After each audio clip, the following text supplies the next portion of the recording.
Hello बच्चों, आज हम शुरू करेंगे इकोनॉमिक्स। और हमारे पास इकोनॉमिक्स में बेसिकली जो माइक्रो इकोनॉमिक्स है और दूसरा कौन सा है, मैक्रो इकोनॉमिक्स। ठीक है। आज का जो चैप्टर हो आज का जो टॉपिक है, जो बुक है, जो बुक के बारे में पढ़ने जा रहे हैं वो है मैक्रो इकोनॉमिक्स के बारे में। क्या होता है मैक्रो इकोनॉमिक्स और क्या क्या इसमें पढ़ना है हमें, इसकी सारी जानकारी लेनी है पहले तो। उसके बाद इसमें एक चैप्टर स्टार्ट करेंगे हम। अच्छा, बेसिकली क्या होता है कि जब आप अपना बुक ओपन करते हो तो उसमें लिखा कहीं है नहीं, बस इतना लिखा है मैक्रो इकोनॉमिक्स क्या होता है। लेकिन एग्जाम में ना कई बार, एक बार क्वेश्चन आया था, कई बार तो नहीं, एक बार आया था कि मैक्रो इकोनॉमिक्स और उसकी इंपॉर्टेंस क्या है। मतलब बुक बुक का मतलब क्या है, मैक्रो इकोनॉमिक्स का मतलब क्या है और उसकी इंपॉर्टेंस क्या है, मतलब उसे कहाँ पढ़ा जाता है। देखो, सब कुछ शुरू करने से पहले पहले तो मैं आपको इकोनॉमिक्स के बारे में बता देता हूँ, क्योंकि आपका जो मेन सब्जेक्ट है, जब आप ये बोलते हो तो क्या क्या बोलते हो आप इसको, सब्जेक्ट का नाम क्या है आपका, इकोनॉमिक्स। आप बुक पढ़ रहे हो मैक्रो इकोनॉमिक्स की, लेकिन सब्जेक्ट का नाम क्या है, इकोनॉमिक्स। आप 11वीं में इकोनॉमिक्स पढ़ के आ चुके हो। बेसिकली मैंने वहीं बताया था इकोनॉमिक्स का मतलब बेसिकली क्या होता है। आप अपने रिसोर्सेज को एनालाइज करते हो कि कैसे उसको अच्छे से यूज किया जाए, है ना। ऑप्टिमम यूटिलाइजेशन ऑफ रिसोर्सेज, ये हमने 11वीं में पढ़ा पढ़ा था। बेसिकली इकोनॉमिक्स का बेसिक मतलब होता है कि जो रिसोर्सेज आपके पास अवेलेबल हैं, उन रिसोर्सेज को कैसे अच्छे से यूज किया जाए। ठीक है। जैसे मैं कहता हूं कि मेरे पास 1 लाख रुपए है, अब मैं उस 1 लाख को कैसे खर्च करूं, अपने बिजनेस में कौन सा बिजनेस लगाऊं जिससे मुझे मैक्सिमम टू मैक्सिमम क्या हो, प्रॉफिट हो। तो वहां पे मैं एनालाइज कर रहा हूं कि मैं अपने रिसोर्सेज को किस तरह प्रेजेंट करूं, किस तरह उसको यूज करूं। तो बेसिकली इकोनॉमिक्स का मतलब यही होता है कि आपके पास जो भी रिसोर्सेज हैं किसी भी तरह के, उसे आप कैसे यूज करते हो एक अच्छे वे में। लेकिन जब बात आती है छोटे लेवल पर, तो उसे माइक्रो इकोनॉमिक्स में पढ़ा जाता है। और जब बात आती है बड़े लेवल पर, तो उसे कहां पढ़ा जाता है, मैक्रो इकोनॉमिक्स में। तो आज का जो टॉपिक है वो है आपका macro economics. Macro economics, macro एक वर्ड, ग्रीक वर्ड है, मैक्रोस से लिया गया है। कहां का ग्रीक वर्ड है, कहां से लिया गया है, ग्रीक वर्ड से, मैक्रोस वर्ड से लिया गया है। इसका बेसिक मतलब दोनों का, दोनों वर्ड मिलके बना है क्या, मैक्रो इकोनॉमिक्स। इसका बेसिक मतलब क्या होता है, देखो यहां लिखा है। और आप आज सिर्फ मैक्रो इकोनॉमिक्स के बारे में बताऊंगा। और अभी इस लेक्चर में तो एक बार आप स्टडी कर लें कि मैक्रो इकोनॉमिक्स क्या होता है। देखो, macro economics is a branch, किसकी है, इकोनॉमिक्स की ब्रांच है। हाँ भाई हाँ, क्योंकि मैंने आपको पहले बताया था कि इकोनॉमिक्स दो तरह की होती है, दो टाइप की होती है, एक माइक्रो और एक मैक्रो। ठीक है, माइक्रो और मैक्रो। तो यहाँ पे माइक्रो इकोनॉमिक्स क्या है, एक ब्रांच है किसकी, इकोनॉमिक्स की, जिसमें हम स्टडी करते हैं, समझते हैं, परखते हैं किस लेवल पर, ओवरऑल इकोनॉमी को। जैसे एग्जांपल, जैसे सारी मार्केट, सारे बिजनेसेस, सारे कंज्यूमर और गवर्नमेंट की किसके क्या बिहेवियर्स को। जैसे एग्जांपल, यहाँ पे मैं एक कंज्यूमर की बात नहीं करूंगा, क्योंकि अगर एक कंज्यूमर की बात करता तो वो हम पढ़ते कहां पर, माइक्रो इकोनॉमिक्स में, क्योंकि माइक्रो इकोनॉमिक्स एक स्मॉल लेवल की बात करता है। लेकिन यहाँ कंज्यूमर लिखा है, क्या क्या लिखा है यहाँ पे, कंज्यूमर्स लिखा है। अगर मैं यहाँ पे बिजनेस की बात करूं तो एक बिजनेस होगा, पर वो भी हम बात नहीं होगी। यहाँ पे क्या लिखा हुआ है, बिजनेसेस, मतलब सारे बिजनेसेस की बात हो रही है। यहाँ मार्केट नहीं है, यहाँ मार्केट्स है। ठीक है, गवर्नमेंट्स है। तो इन सबके बिहेवियर को समझा जाएगा यहाँ पे। बिहेवियर मींस लाइक अ, अच्छा गवर्नमेंट क्या अपने सेटिस्फेक्शन के लिए काम करती है, क्या गवर्नमेंट ने ये रोड अपने सेटिस्फेक्शन बनाया है, वो बता सकता है ये गवर्नमेंट ने ये रोड क्यों बनाई है, हम किसके लिए बनाई है, पब्लिक के वेलफेयर के लिए। तो गवर्नमेंट का आपका बिहेव कैसा है, पब्लिक वेलफेयर। कंज्यूमर का बिहेव कैसा होता है, मैक्सिमम सेटिस्फेक्शन, है ना। मार्केट बिजनेस का बिहेवियर कैसा होता है, मैक्सिमम प्रॉफिट।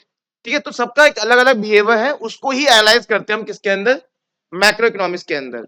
कुछ ऐसे एग्जांपल हैं क्या, बिल्कुल हैं, जो कि बड़े फिनोमिनास पे काम करते हैं। जैसे जैसे बोलो बोलो क्या, इन्फ्लेशन का मतलब क्या होता है बच्चों बताओ, क्या होता है, इन्फ्लेशन का मतलब क्या होता है, suddenly rise of the price, है ना, प्राइस बढ़ जाना। इसे हम कहते हैं हिंदी में क्या, महंगाई। क्या बोलते हैं इसे हिंदी में। अच्छा, कभी ये सुना है कि गुना महंगाई हो गई है, क्या बोलते हैं कि हमारे देश में महंगाई। अब देखो बात, ये वर्ड हम लगा कहां रहे हैं, पूरे देश के ऊपर लगा रहे हैं। तो कोई एक की बात नहीं हो रही ना, ओवरऑल बात हो रही है। किस पे बात हो रही है, वाइड फिनोमिनास, मतलब बड़े लेवल पे बात हो रही है। और उसका एग्जांपल क्या है हमारा, इन्फ्लेशन। तो इन्फ्लेशन एक ऐसी प्रॉब्लम है जहां छोटे लेवल पे बात हो ही नहीं सकती हमेशा।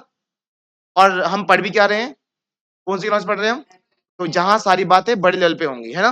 तो एक छोटा सा एग्जांपल क्या है इसका, इन्फ्लेशन। दूसरा एग्जांपल बताओ क्या लिखा है, क्या लिखा है, प्राइस लेवल। वही सभी गुड्स एंड सर्विस के on an average price level बढ़ रहे हैं या घट रहे हैं, ठीक है। दूसरा एक और क्या है यहाँ पे, रेट ऑफ इकोनॉमिक ग्रोथ। ओहो भैया इसका मतलब बताओ, ये समझ में नहीं आता कभी। ठीक है, इकोनॉमिक ग्रोथ का मतलब क्या होता है, रेट का मतलब क्या होता है। देखो बहुत बहुत सिंपल से बताता हूँ, बहुत सिंपल तरीके से आ जाइए। मैं आप बहुत स्लो क्लास चालू कराऊंगा क्योंकि मुझे आज आपको बेसिक मतलब बताना है इकोनॉमिक्स मैक्रो इकोनॉमिक्स का, तो काफी स्लो क्लास रहेगी आज की, ठीक है।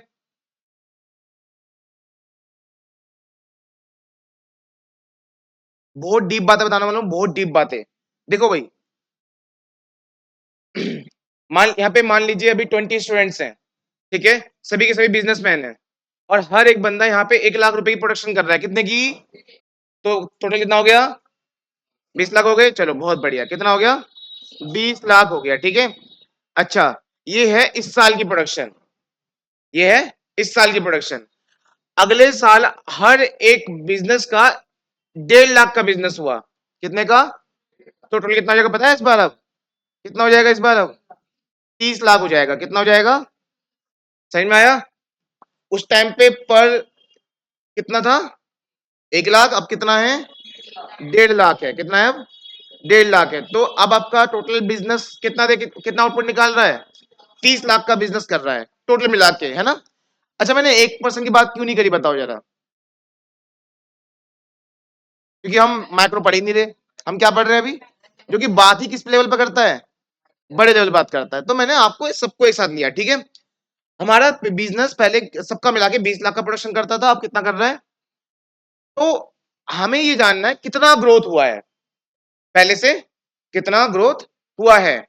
तो कैसे निकालेंगे बताओ, इसमें डिफरेंस कितना है, 10 लाख का डिवाइडेड बाय ओरिजिनल रखते हैं, ओरिजिनल कितना है मतलब पहले वाला, कितना है ओरिजिनल, 20 लाख, और इंटू किससे करोगे, 100 से मल्टीप्लाई कर दो।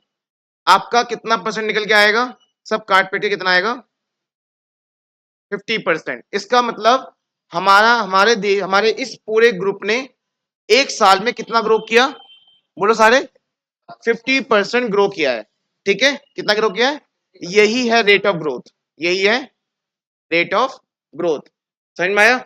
लेकिन हमारा हमारे एक्चुअल में हमारे देश में 5 to 7% ग्रोथ रेट चलता है।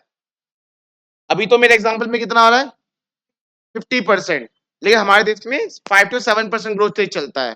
हर 6 महीने का निकालते हैं, हमने तो अभी कितना निकाला है, एक साल का निकाला है कि एक साल में इतना ग्रो हुआ है। हमारे देश में तो 3 3 महीने में रेट निकालते हैं, पूरे देश का कैसे निकलता है, 3 3 महीने में, 6 6 महीने में।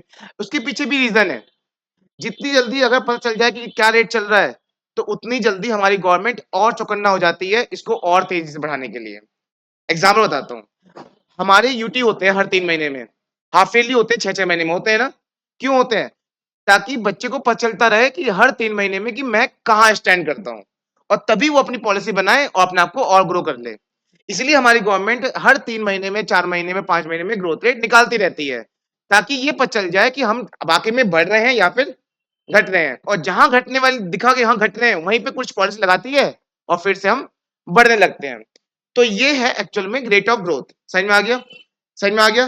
तो रेट ऑफ ग्रोथ, ठीक है, रेट ऑफ ग्रोथ जो है, रेट ऑफ ग्रोथ जो है वो इसी को कहा जाता है कि बेसिकली कि अब बताओ रेट ऑफ ग्रोथ हमने क्या 1% का निकाला था, बड़े लेवल पे निकाला है ना। तो वही चीज भी एग्जांपल किस में आ जाता है, मैक्रो इकोनॉमिक्स में आ जाता है, ठीक है बच्चों, ठीक है। तो यहाँ पे सबसे पहला एग्जांपल क्या था हमारा, इन्फ्लेशन। दूसरा क्या था, प्राइस लेवल। तीसरा क्या था, इकोनॉमिक ग्रोथ का रेट। चौथा क्या है, नेशनल इनकम। देखो यहाँ पे बताऊंगा मैं बाद में, कोई इतना मतलब कोई एफर्ट डाल सकता है कि नेशनल इनकम का मतलब क्या हो सकता है, कुछ भी गलत हो सही हो बताओ जरा, नेशनल इनकम का मतलब क्या हो सकता है ना, कि आपके देश की इनकम कितनी है। लेकिन आओ थोड़ा सा इसको और डीपली समझते हैं, ठीक है, और डीपली समझते हैं इसको और जरा ज्यादा डीपली। देखो नेशनल इनकम में जो वर्ड है नेशनल और इनकम, इसका इस वर्ड को कोई भी कोई बंदा कॉमर्स का भी ना हो, इकोनॉमिक्स भी ना पढ़ता हो, तो भी वो बता देगा कि नेशनल मतलब अपना देश और इनकम मतलब देश की इनकम, है ना। बहुत सिंपल सा लग रहा है ना, नेशनल इनकम तो अपने देश की इनकम, बिल्कुल ठीक है। लेकिन नेशनल इनकम जो है, अच्छा नेशनल इनकम को एक वर्ड याद कर लो, अभी से रट लो, मैं इसे बाद में समझाऊंगा कि जब चैप्टर आएंगे क्या बोलते हैं, शॉर्ट फॉर्म है। बोलो जरा, बोलो बोलो सारे बोलो, सारे बोलो बच्चों, सारे बोलो, सारे बोलो। एनएनपी एफसी शॉर्ट फॉर्म है, फुल फॉर्म नहीं बता रहा मैं आपको, सस्पेंस में रखूंगा हमेशा। जब इसका चैप्टर आएगा तभी तभी इसका सस्पेंस ओपन करेंगे, पर अभी याद कर लो क्या बोलते हैं नेशनल को शॉर्ट में, एनएनपीएफसी। चलो हम बात कर रहे हैं नेशनल इनकम की। मैंने एन वाई क्यों लिखा है, समझ में आया? मतलब उस इंग्लिश वर्ड को मैंने शॉर्ट कर दिया है, इनकम को डिनोट वाई से करते हैं, ठीक है। तो नेशनल इनकम जो है बेसिकली क्या होता है, ये है हमारा नॉर्मल रेजिडेंट। नॉर्मल रेजिडेंट मतलब हमारे देश के व्यक्ति, और एक तो नहीं है और भी होंगे, है ना, है ना, क्या?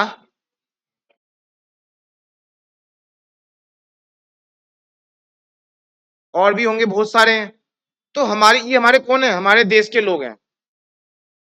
निशांत तुम बताओ, हमारे देश के लोग कहां से कमाते हैं, अपने देश से कमाते हैं या बाहर से भी कमाते हैं? दोनों से कमाते हैं ना।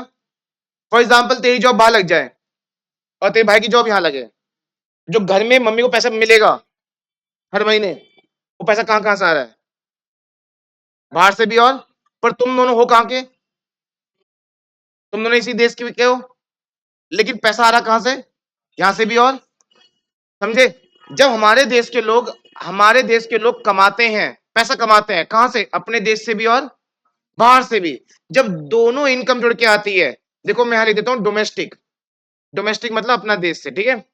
और यहां लिख देता हूं मैं क्या, लिख देता हूं अब्रॉड, अब्रॉड मतलब बाहर से। जब अपने ही देश के लोग डोमेस्टिक से भी कमाएं और अब्रॉड से भी कमाएं, तो दोनों को क्या कर दो, क्या कर दो, प्लस कर दो, वो बन जाता है हमारा क्या, नेशनल इनकम, ठीक है। तो हमें सबको पता था नेशनल इनकम क्या होता है, देश की इनकम, पर ये नहीं पता था कि उस देश की इनकम में बाहर की इनकम भी होती है जो हमने बाहर से कमाया है, ठीक है। फॉर एग्जाम्पल मान लो मेरी बिल्डिंग है बाहर एक, और वहां से मुझे कॉल आया किसी कंपनी से, सर हम आपकी बिल्डिंग रेंट पे ले ले, मैंने कहा ले लो, हर महीने क्या देना मुझे, रेंट दे देना। तो मैं यहाँ बैठे बैठे कमा रहा हूँ ना बाहर से। मान लीजिए मुझे लग रहा है कि यार उस कंपनी में पैसे लगा देने चाहिए, शेयर शेयर पैसे लगा दो। कंपनी कहाँ की है, बाहर की। क्या मिलेगा मुझे वहां से, इंटरेस्ट प्रॉफिट मिलता रहेगा, पैसा आ रहा है ना बाहर से। और बोलो फॉर एग्जाम्पल मान लो मेरी पार्ट टाइम जॉब लग गई, घर से करता हूँ मैं बाहर की कंपनी के साथ, तो वहां पैसा आएगा। कौन सी इनकम है ये, बाहर की इनकम है ना। लेकिन वही इनकम, क्या मैं सिर्फ अपनी इनकम लूंगा नेशनल इनकम में, क्या मैं 1% की इनकम लेते हैं, किसकी लेते हैं, सारे। अगर 1% की इनकम लोगे तो बताओ उसे क्या बोलते हैं, याद करो बच्चों, याद करो क्या बोलने जा रहा हूं मैं। हाँ, पर कैपिटा इनकम। अगर मैं 1% की बात करूं तो पर कैपिटा इनकम, और सबकी बात करूं तो क्या होता है वो, बताओ नेशनल इनकम में कौन कौन सी इनकम होती है, डोमेस्टिक की और अब्रॉड की इनकम होती है, ठीक है। दोनों को प्लस करते हैं तो जाके क्या बनता है हमारा। अब बताओ क्या ये छोटे की बात हो रही है, बड़े की बात हो रही है ना। इसलिए हमने इस एग्जाम्पल को भी कहां पे पोस्ट कर दिया है, मैक्रो इकोनॉमिक्स में। और नाम क्या है इसका, तो आपने जितने भी वर्ड देखे हैं अभी सारे वर्ड, हाँ वाकई में एक वाइड फिनोमिनास पर है, बड़े लेवल पर है। Inflation, price level, rate of economic growth, national income, और एक लास्ट क्या है, जीडीपी, ग्रॉस डोमेस्टिक प्रोडक्ट। आपको आपको याद है वो मैंने आपको 20 लाख और 30 लाख वर्ड बताया था, बताया था ना, वही है 20 लाख क्या है, वो जीडीपी ही है। चलो जीडीपी के बारे में और अच्छे से बताते हैं। ये वर्ड बहुत बार सुना है जीडीपी जीडीपी, पर इसका एक्चुअल में पूरा नाम होता है GDP MP, gross domestic product at market price, ठीक है। कहीं पे अगर जीडीपी लिखा है सिर्फ, तो उसका पूरा नाम हो जाता है जीडीपी एमपी। जैसे मैंने अभी अभी आपको एक वर्ड्स बताया था, मैं दिखाऊंगा नहीं, नेशनल इनकम को शॉर्टली क्या बोलते हैं, एनएनपी एफसी। ऐसे ही ये लिखा हुआ है क्या, क्या लिखा है बोलना चाहता फिर से एक बार, ये क्या लिखा हुआ है, जीडीपी एमपी, कुछ उसी फॉर्म में लिखा हुआ है ना। जैसे वहां एफसी लिखा नीचे लिखा था, ऐसे मैंने एमपी यहाँ नीचे लिख दिया है, ठीक है। चलो तो आओ जरा इसके बारे में और डिस्कस कर लेते हैं फिर से एक बार, नेशनल को क्या बोलते हैं हम, एनएनपीएफसी। चलो अब, पर मैं आपको इसकी फुल फॉर्म अभी नहीं बताऊंगा, बहुत ज्यादा कंफ्यूज हो जाओगे आप, जब चैप्टर आएगा तभी बताऊंगा, ठीक है। पर जीडीपी ये वर्ड है, ठीक है। मैं इस वर्ड का फुल फॉर्म भी आपको नहीं बता रहा अभी, जब भाई जिस चैप्टर के जहां पे आना चाहिए वहीं पे समझाऊंगा, लेकिन इसका मतलब बता देता हूँ। फुल फॉर्म का मतलब नहीं बताऊंगा, सिर्फ मतलब बता रहा हूँ इसका कि एक्चुअल में इसका मतलब क्या होता है। देखो मान लो पूरे देश में, हमारे देश में सिर्फ 20 ही बिजनेसमैन है, और 20 वही आप लोग ही हो। तो मुझे बताओ, हर पूरे देश का एक छोटी छोटी चीज और बड़ी से बड़ी चीज, कोई चीज कौन बना रहा होगा? हाँ या ना? एक सुई से लेकर एरोप्लेन तक कौन बना रहा होगा? आप लोग ही तो बना रहे होंगे, क्योंकि और कोई बिजनेसमैन इस देश में नहीं है। तो बाकी लोग कैसे कमा रहे होंगे? आपके यहाँ जॉब करके, आपके यहाँ पैसा लगाकर, आपको अपनी बिल्डिंग रेंट पे देकर, हाँ या ना?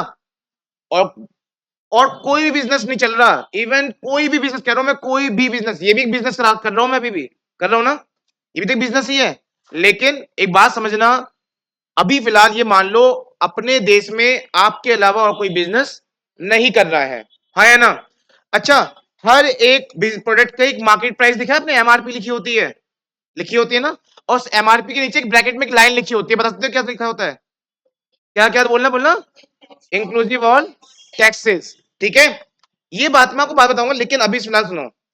मान लो आप 20 बंदे हो, और एक बंदे की जो प्रोडक्शन है वो है 5 लाख रुपए की।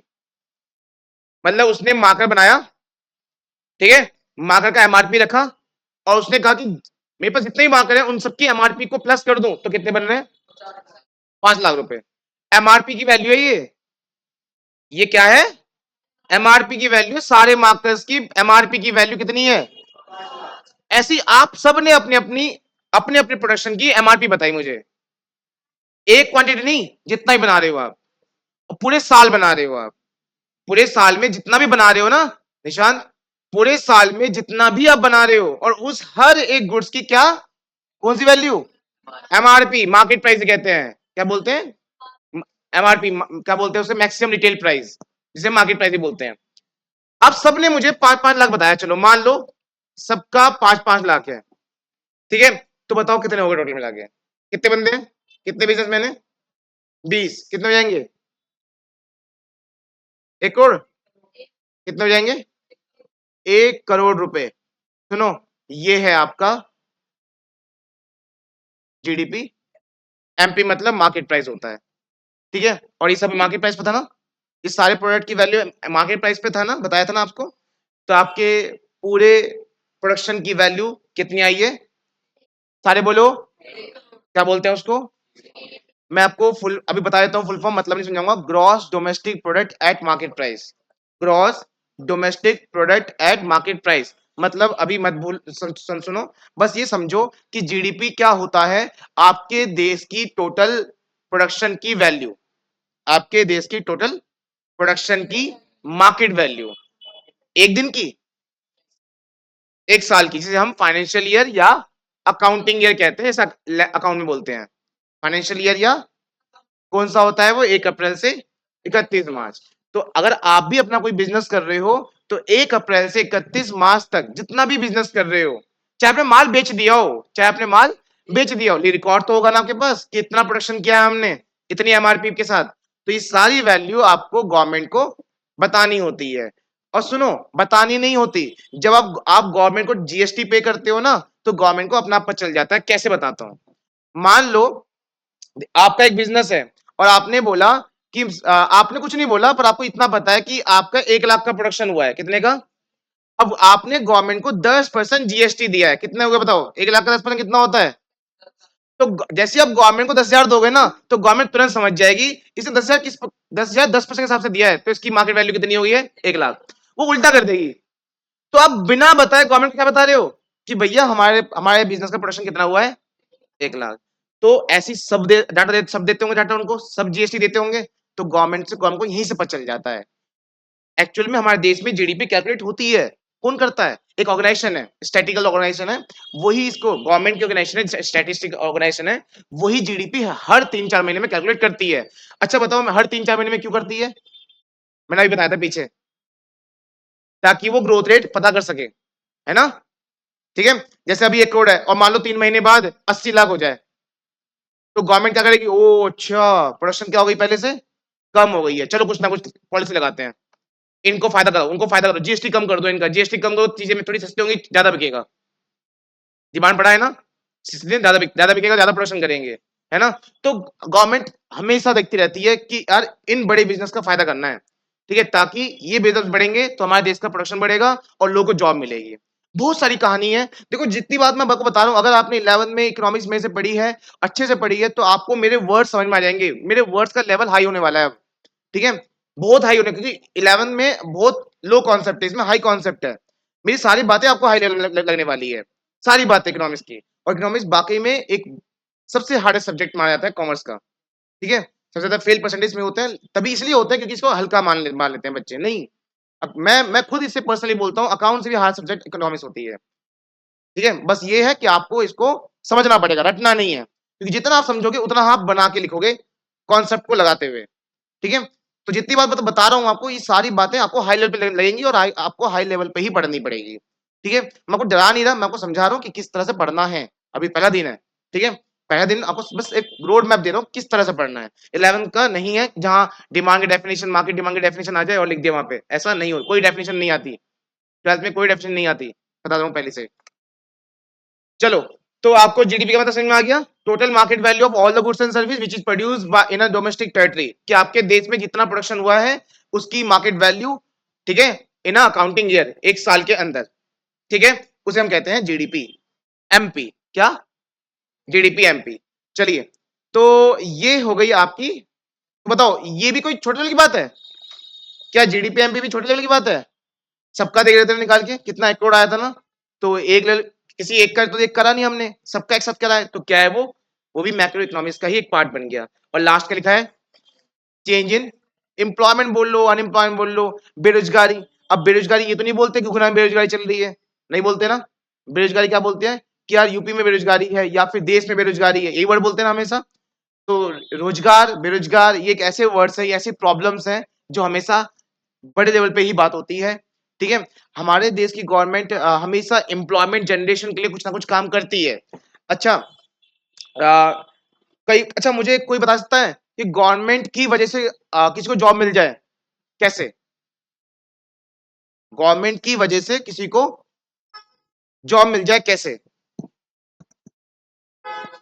बोलो बोलो बोलो, दिमाग लगाओ थोड़ा सा, मैं आपको सोचने में मजबूर कर दूंगा, ठीक है। गवर्नमेंट की वजह से, मान लो मैं मोदी हूं और मेरी वजह से 10 लोगों को जॉब मिल गई, तो ऐसा मैंने क्या किया होगा? क्या क्या? प्रोग्राम और स्कीम, कैसे? एग्जाम्पल बताओ कोई, कैसे? हाँ, वैकेंसी निकाल दी, तो ये सरकारी जॉब है या प्राइवेट जॉब्स है? ये सरकारी जॉब हो गई, ठीक है। चलो, इन्होंने बोला बिल्कुल सही कहा इन्होंने, कोई दिक्कत नहीं है, लेकिन क्या मेरी वजह से प्राइवेट जॉब भी हो सकती है? ये तो मेरी वजह से क्या कौन सी जॉब मिल गई उनको? सरकारी जॉब मिल गई है ना, गवर्नमेंट एम्प्लॉय हो गए वो हमारे। क्या मेरी वजह से प्राइवेट जॉब भी क्रिएट हो सकती है? कैसे बताओ? बताओ तुम लोग बताओ, क्या मेरी वजह से कार्तिक को जॉब मिल सकती है प्राइवेट में? कैसे? भाई देखो, बहुत सिंपल सी बात है, जितनी मेट्रो लाइन बनी है ना, ये रैपिड रैपिड ट्रेन बनी है, ये प्राइवेट कंपनी ने बनाया है। पर प्राइवेट कंपनी को काम किसने दिया? अब उसके यहाँ जितने एम्प्लॉय काम कर रहे हैं, जो इतने चढ़ चढ़ के काम कर रहे थे इसके ऊपर अपनी जान से खेल के हुए, क्या वो सरकारी जॉब थी उनकी? वो तो उस कंपनी में काम कर रहे हैं ना। अगर मैं उनको प्रोजेक्ट देता ही नहीं थी तो उनको वो जॉब मिलती? सिंपल सी बात बताओ। तो मतलब सरकार की वजह से गवर्नमेंट जॉब भी क्रिएट होते हैं और प्राइवेट भी होते हैं, समझ में आया? समझ में आया? तो ऐसे इसलिए गवर्नमेंट अनएम्प्लॉयमेंट को भी चेक करती रहती है कि देश में कितना बेरोजगार है, कितने हम रोजगार क्रिएट कर सकते हैं, कितने नहीं कर सकते, क्योंकि ना ये एक बड़ी प्रॉब्लम है। अगर अनएम्प्लॉयमेंट ज्यादा हुआ तो आपका देश बर्बाद हो सकता है। कैसे? मान लीजिए बेरोजगारी बढ़ रही है, जब बेरोजगारी बढ़ती है तो लोग चीजें खरीदेंगे, बताओ जरा? नहीं खरीदेंगे ना। अब जब लोग चीजें नहीं खरीदेंगे तो वो फैक्ट्री बनाएंगे? उनको तो लॉस होगा बनाएंगे तो, ये लोग खरीद नहीं रहे हैं। अब वो जब फैक्ट्री में प्रोडक्शन नहीं करेंगे तो वो अपने फैक्ट्री के जो इम्प्लॉइज है वो क्या कर देंगे वहां से, तो और अनएम्प्लॉयमेंट बढ़ेगा। ऐसे में हमारे देश की ना प्रोडक्शन क्या होगी, धीरे धीरे कम, और हमारा देश धीरे धीरे किस में चला जाएगा, बर्बादी के कारण। ठीक है, समझ में आ रहा है? तो पता है एक देश है, आपको एक बात बताता हूँ, एक देश है जहां पे ना पूरा रोबोटिक कल्चर आ चुका है, मतलब हर एक फैक्ट्री में सामान कौन बना रहे हैं, सारे रोबोट, तो वहां पे जॉब तो होगी नहीं फिर। तो उन्होंने, गवर्नमेंट ने क्या करा, उन्होंने कहा कि हमारे देश में ना पॉपुलेशन इतनी है नहीं, लेकिन जो भी है, जो भी फैक्ट्रीज हैं उसमें काम कौन कर रहे हैं, सारे अब रोबोट्स कर रहे हैं। तो यार जब रोबोट काम करेंगे तो ये कमाएंगे कैसे सारे लोग? अब जब ये कमाएंगे नहीं तो ये जो फैक्ट्री में कार प्रोडक्शन हो रही है, जो प्रोडक्ट बन रहे हैं, कौन खरीदेगा कैसे, क्योंकि इनका पैसे तो होंगे नहीं। तो गवर्नमेंट ने कहा कि चलो इनको क्या कहते हैं हम फ्री में सैलरी देते हैं, फ्री में सैलरी। तो हर एक घर में उन्होंने पैसे बांटना शुरू कर दिए हैं, अकाउंट में पैसे देना शुरू कर दिए हैं। क्यों? इसके पीछे ये रीजन है, ताकि जब उनके पैसे जेब में पैसा जाएगा तो वो सामान खरीदेंगे, और सामान खरीदेंगे तो ये देश हमेशा चलता रहेगा। तो ये भी ऐसा भी हो रहा है, लेकिन ये तब ये वहीं हो सकता है जहां डेवलप्ड कंट्री हो, डेवलपिंग कंट्री में नहीं। डेवलपिंग कंट्री में ये करना बहुत बेकार है। इससे क्या होगा, जो बंदा सीखना चाहेगा भी वो सीख नहीं पाएगा, है ना।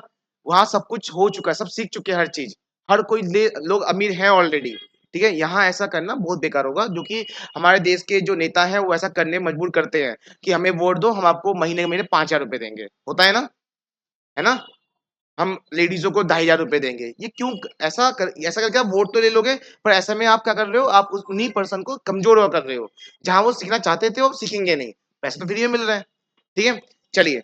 तो मुझे बताओ इसमें कोई ऐसा एग्जाम्पल जो आपको समझ में ना आयो, और ऐसा एग्जाम्पल जो आपको लग रहा है कि हाँ कि ये माइक्रो में नहीं, माइक्रो में होना चाहिए, माइक्रो में नहीं होना चाहिए। ठीक है, कुछ भी चीज आपको लग रही, बताओ।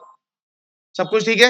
मैक्रो इकोनॉमिक्स किस बात करता है, हमेशा बड़े लेवल पर। और ये सारी बातें जितने भी एग्जाम्पल आपको बताए हैं ये सब बड़े लेवल पे ही होती हैं। क्वेश्चन ये एग्जाम में एक बार आया था, क्या है ये क्वेश्चन, इंपॉर्टेंस ऑफ, क्वेश्चन का मतलब क्या है कि आखिर हम मैक्रो इकोनॉमिक्स क्यों पढ़ते हैं, और ये हमें कहाँ यूज होने, मतलब कहाँ पे हम इसको यूज कर सकते हैं।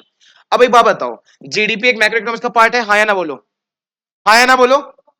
अगर जीडीपी नहीं होता, अगर मैक्रो इकोनॉमिक्स नहीं होता तो गवर्नमेंट जीडीपी कैलकुलेट कर सकती थी क्या? और गवर्नमेंट अगर जीडीपी कैलकुलेट नहीं करती तो गवर्नमेंट ये पता कर सकती थी कि हमारा देश ग्रो कर रहा है या नहीं कर रहा।